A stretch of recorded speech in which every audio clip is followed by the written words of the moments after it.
Alright, welcome back to the channel. Welcome back to the return to the SWF. We are here for Supreme TV. Just another weekly show in our build to our Royal Rumble Times of Trouble. And I actually in between episodes I looked and I'm like, I know I did this last year. I had a Royal Rumble in the SWF, not last year, holy shit. Like, I did this 3 years ago. And then I'm thinking about it, I'm like, I don't think it was Times of Trouble I did that. And I actually did it on The World Is Watching, which is very surprising because I did not think I would do 4 months of a build to in between a Rumble and a title match at the Supreme Challenge. But yeah, so that happened. I don't know why I brought that up. I just thought it was cool that I decided The World Is Watching would be our Rumble instead of Times of Trouble. So yeah, this week in news, American Machine is gone from the company.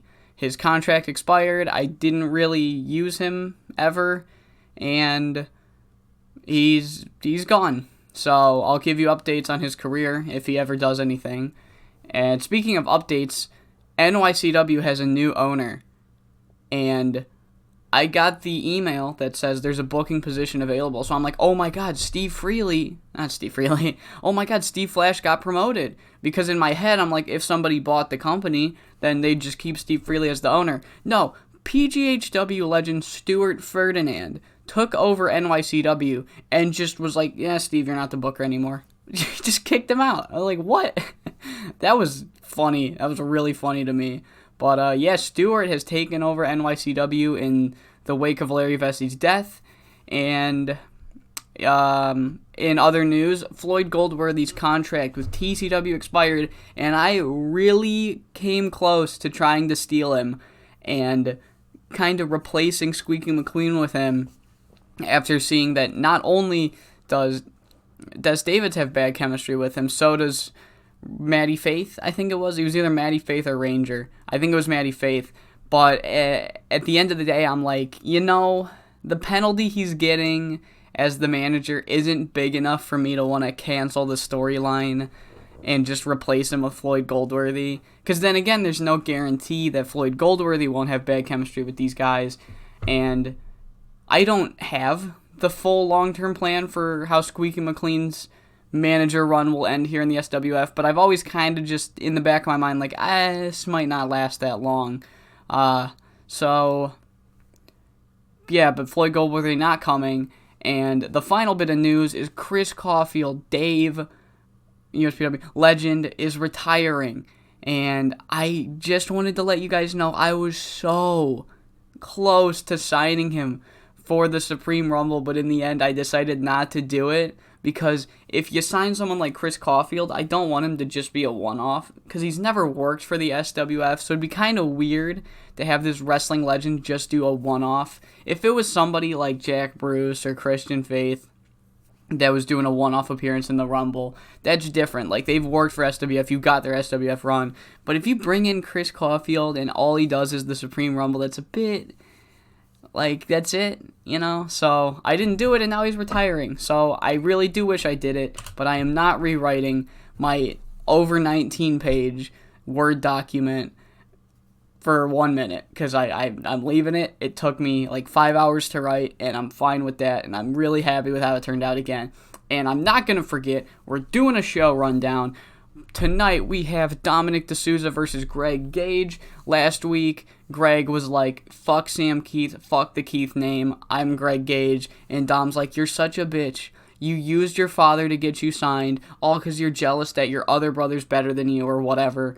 And you laid me out backstage. Sam wasn't behind it like everybody thought. It was you. Sam had nothing to do with that. Fight me. All right, and that's happening. The Big Money Makers versus Masked Fury. Masked Fury is the team of Leon De Oro and Masked Patriot. As you know, last week, the Mission reformed and in turn disbanded their two teams, which was American Glory of Maddie Faith and Masked Patriot, and the Dallas Cowboys, which was Ranger and Marshall Dillon. So, the Big Money Makers were told by Hawaiian Crush that if they can win a tag team match without any managerial interference, they can get a tag title shot. So, it was announced on Twitter, or X, or no, it's 2020, it's still Twitter, it was announced on Twitter or social media or whatever that their opponents would be the new team of Mass Patriot and Leon De Oro, Mass Fury.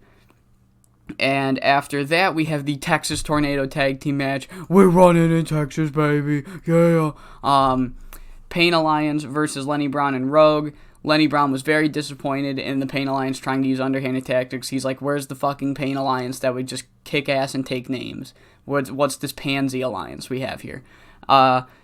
Jimmy Hernandez and Joey Morgan versus Hollywood Bret Star and Atom Smasher. I did kind of botch this ending angle last week. I cut the whole... So what happened was Hollywood Bret was trying to jump Joey Morgan and Jimmy Hernandez. He failed the first time. In between the first time and second time, he got with Atom Smasher. Atom Smasher's like, can you do me a favor? Or some bullshit like that. And basically lured Jimmy Hernandez into a beatdown by domination. And then after Atom Smasher cost Joey Morgan his world title match, Adam laid out Morgan, showed on the Tron that domination was responsible for Jimmy Hernandez's death. So I kind of botched that promo. That's what happened in storyline. So, yeah. I remembered, like, almost at the end of my promo that Hollywood was supposed to get involved, and I threw it out there, like, oh, maybe it happened, and then I realized I didn't book an angle to explain it, because that was the angle to explain it. So, sorry about that. Hollywood and Bret Star in a tag team match now. And then, in the end, in our main event, the Awesomeness, ready to prove themselves once and for all. They've been on a hot streak ever since they told Randy to fuck off. And they want to take on two of the best names that the SWF has to offer, Rocky Golden Valiant. And Rocky Golden is kind of hoping that this match has some shenanigans in it so he can challenge Scythe, who has oddly been, like, he's been talking shit, but, like, trying to dodge him. So, oh well. We opened the show, and last week we didn't get it, but here it is. Here's our usual, I'm the fucking man Crippler promo. Nobody could stop me. Morgan once, Morgan twice. You're out of here. Third strike, I'm gonna kill you if you try me again. Nobody can stop me. I've went through the entire company. I beat 5 men in one match. I've beaten everybody that is thrown my way. And then Steve Freely's music hits mid-promo, and Steve's like, basically, yeah, you've beaten me twice, in air quotes. He does the air quotes. You've beaten me twice in multi-man matches. Crippler, you've yet to pin me. If you really think you're the top guy and you can beat anyone that SWF throws at you, face me like a man in a singles match. And Crippler, he looks dead in his eyes and he says, I'll get back to you. And then he leaves. Like, oh, whoa. Crippler, that's the first time this save that Crippler's kind of like bitched out of a fight. Maybe not. I mean, he'll get back to him. Who knows? But that's the first time we've seen the Crippler actually bitch out at somebody, and it's to Steve Freely, one of the top guys in the company. And time for our opening match, Greg Gage versus Dominic DeSousa. Decent match. 80, that's a fucking great... What the fuck are you talking about? Decent, my ass. That's it. Holy shit. This is why we signed Greg. So, as of right now, the video that Greg Gage has not debuted in the videos I've uploaded right now. As of right now, the most recent video uploaded is the Go Home show to Master of Puppets. Right? Go Home show to Master of Puppets. I think that's the right one. Yeah, the Go Home show to Master of Puppets. And in one of the previous videos, the announcement of Greg Gage contract expiring was shown, and I blurred it out, and all the comments are like, oh, it might be Jay Cord, it might be Wolf Hawkins, and I'm like, oh god, they're getting a little too hyped. I mean, Greg Gage is still awesome, and people are going to be happy seeing him, but oh, they're getting a little too excited. This is why I got so fucking excited. Second match, and he's getting a fucking 80. Oh my god. Proton Lock submits him 8 minutes and 13. We cut backstage where Marshall Dillon is talking to his old tag team partner, and he's basically like, Ranger, what the fuck? You didn't mention this to me before. What is in your head? And Ranger just kind of looks at him. He's like, you never really meant all that much to me, Marshall. I mean, it was a little fun thing. We're both cowboys, so we teamed up, but like, dude, we've been treading water ever since we came on the SWF. You're not one of my closest friends. I've always kind of been closer with Maddie anyway. And when Squeaky McLean came to me and he's like, he pointed it out. I wasn't thinking about it, but he's like, you guys are treading water. You're not doing anything. Remember when you were the Mission? That's all he needed to say. Because Marshall, I'm pretty fucking tired of carrying this tag team. And then he's jumped from behind by Maddie Faith, who delivers a brutal forearm. The two lay out Marshall Dillon before walking off. 73 rated angle. Channeling my inner Chuck McGill for that promo. And then we cut back to the ring where Randy Unleashed is there. And Remington Remus for the first time struggled at the announcing desk, but he's been so amazing for me that I will not hold it against him. And Randy's cutting this promo basically like, beating Remo's not that big of an accomplishment. I've seen people do it before. It's an accomplishment, holding your own in a 5-man match. Mikey Lau thinks he's hot shit. He ain't. He's nothing compared to me. I could mop the floor with Mikey Lau right now. I could mop the floor with him right now. You know what? Come on, Mikey. Come on, fight me in a match. Come on. He's like not thinking like he's going to come out. But then Mikey's music hits and he comes out and he's all taped up. And he still beats the shit out of Randy Unleashed. He doesn't beat the shit out of Primus. He ducks all of Primus's attacks and gets right to Randy. Lays him out. Randy has to retreat. Primus cannot get his hands on Mikey Lau. He is too quick. So Randy escapes through the side of the ring by the ramp. Mikey exits the side of the ring by the announce table. He grabs a microphone by the ring. He steals no, he doesn't steal. That's mean. That's what a heel would do. He grabs a microphone from the ringside area, and he's like, you really think you can beat me? Well, then beat me next week. If you're wondering why it took me so long to interrupt your promo, it's because I was already talking to Eric, and he's watching the show with me. He's like, yeah, I think this guy wants to fight. You can have him next week. So, Randy, you better square up because it's me versus you. Main event next week. I think the main event. Oh, shit. Yeah, main event next week. Yeah. 76 rated angle. And now it is time for the Big Money Makers versus Mass Fury. Another banger of a match. Thank you, Spencer Spade. This is not what I said. That is not what I said. No. Do not get mad. Tainted finish. That should not mean the manager interferes.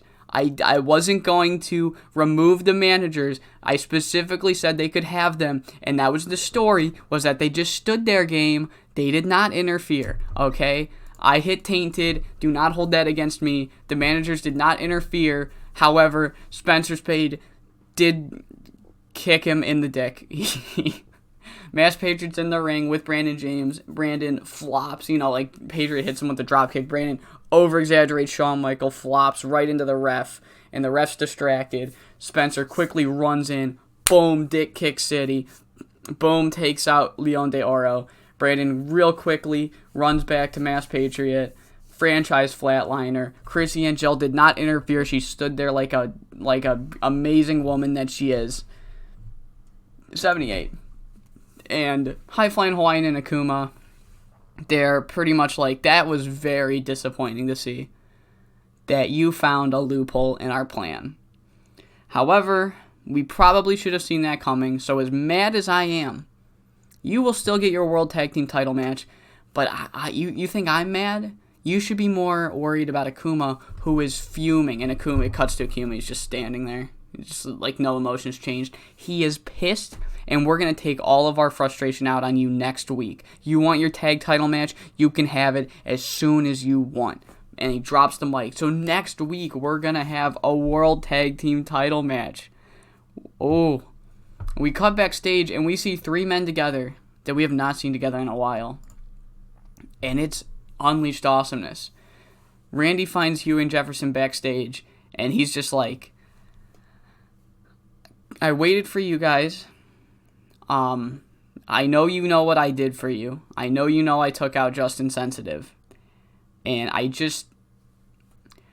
I'm sorry. And I hope you can accept my apology and we can go back to running this shit. And then Jefferson and Huey just kind of look at each other like,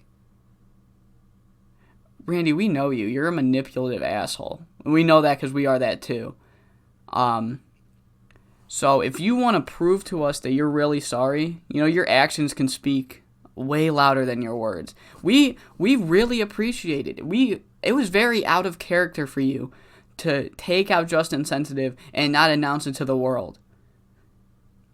And we were thinking about it. We were like, yeah, maybe he is changing. And then you come back here and you waltz into our locker room just expecting a handshake and a blowjob. Well, that's not what's going to happen.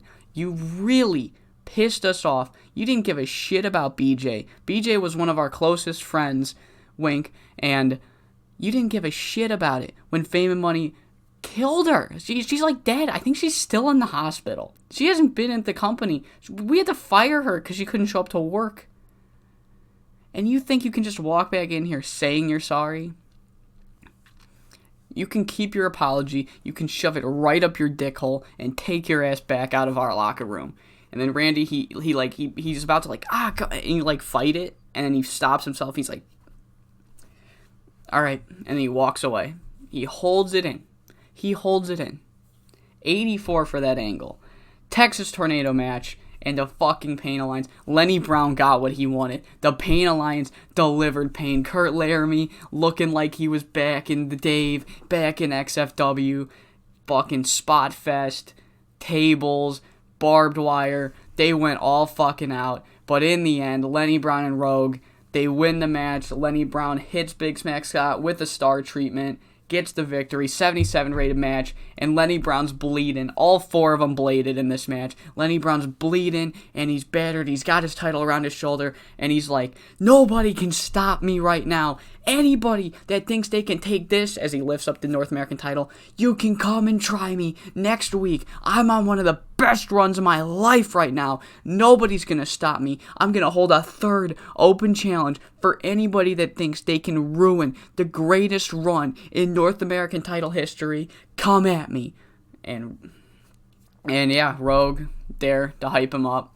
This whole time I've just kind of made it seem like Lenny's going rogue on Rogue. Oh, wink, didn't mean to do that. But no, Rogue is backing him up this whole fucking time. It's just he doesn't say anything. He's just hyping up the crowd. He's like, no, I can stop this motherfucker. 69 for the promo. I'm really trying to get Lenny Brown's promos up. So we go backstage and oh my god, the Crippler did it. He actually did get back to Steve Freely. He's like, Steve, hey, what's up? Good news.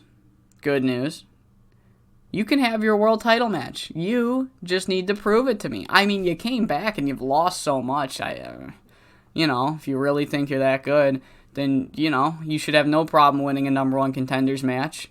So it's just, I've been working with an agency of some sorts, just for a little one-off job.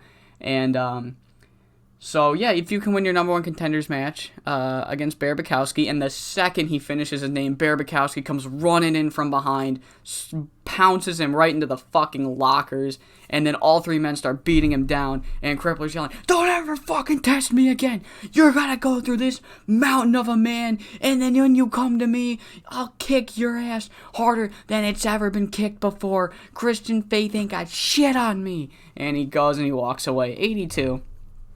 For that promo. We then have our tag team match, Jimmy Hernandez and Joey Morgan versus Adam Smasher and Hollywood Brett Starr.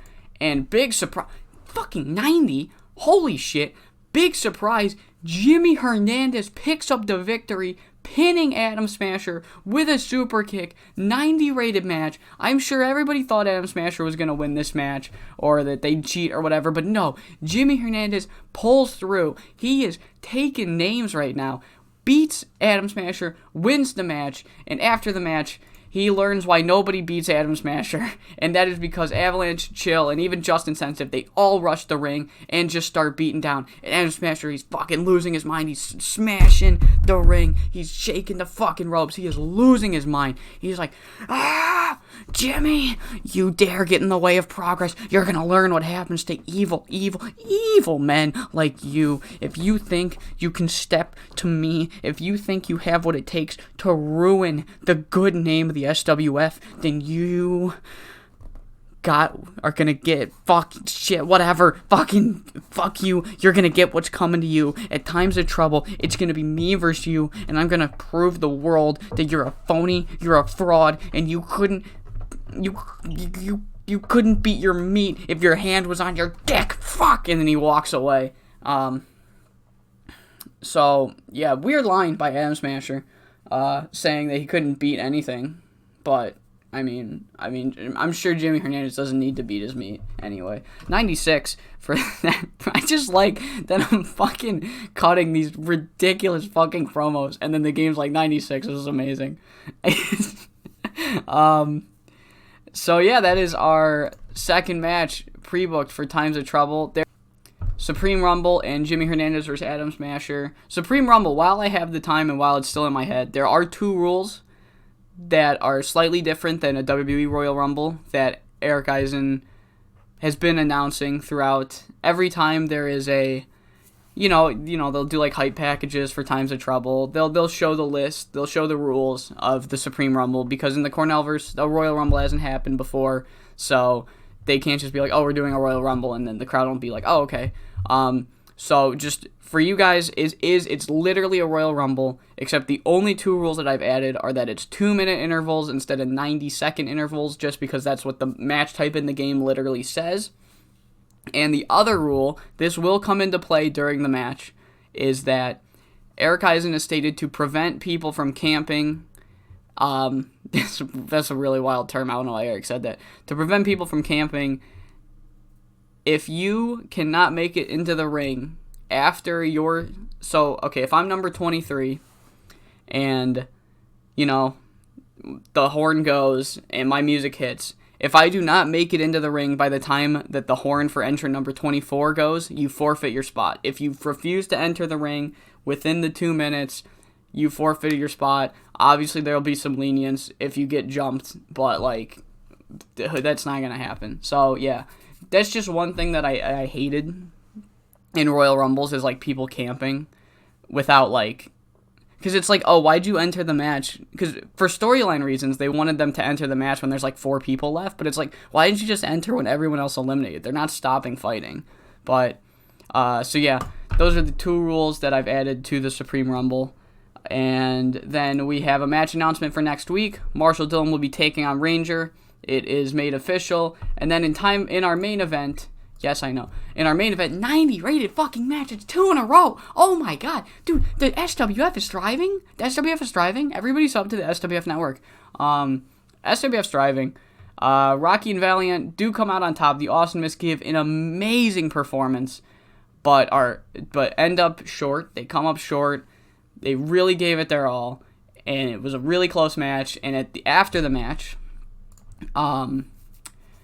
Rocky and Valiant, they shake hands with the Awesomness. They're like, that was really good. Good shit. The top dogs in the company give their props to the Awesomness just to put them over a little bit more, even in defeat. They're like, fucking good job. And then Rocky, he's like, give me a mic. And they give him a mic.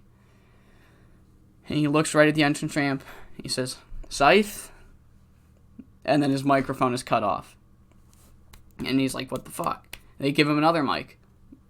Nothing. And then the lights start to dim. And then the show goes off the air.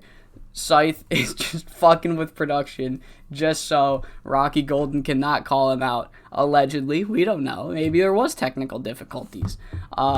93 for the show. I get excited, but it's just this is what it's like to be Supreme. You just get amazing quality wrestling on a weekly basis. Holy shit, though. Fucking GME's tag match, 90. That's amazing. That's amazing. I'm really happy with that. You think TCW even got a 73? Oh my god.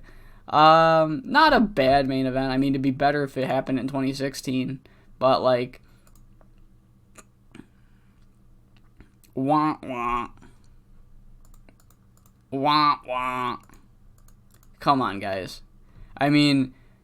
It's no wonder Greg Gage left. Jesus Christ. Yep, there he is. There he goes. I was really hoping the new head booker for NYCW would be announced, but it was not. Are we number 1 yet? Fuck you. Alright. God damn, they have so much money, too. Holy shit, dude. They're printing it. They're fucking printing it. This has got to be illegal. Dude, they got to be, laundering it through Revier or something, man.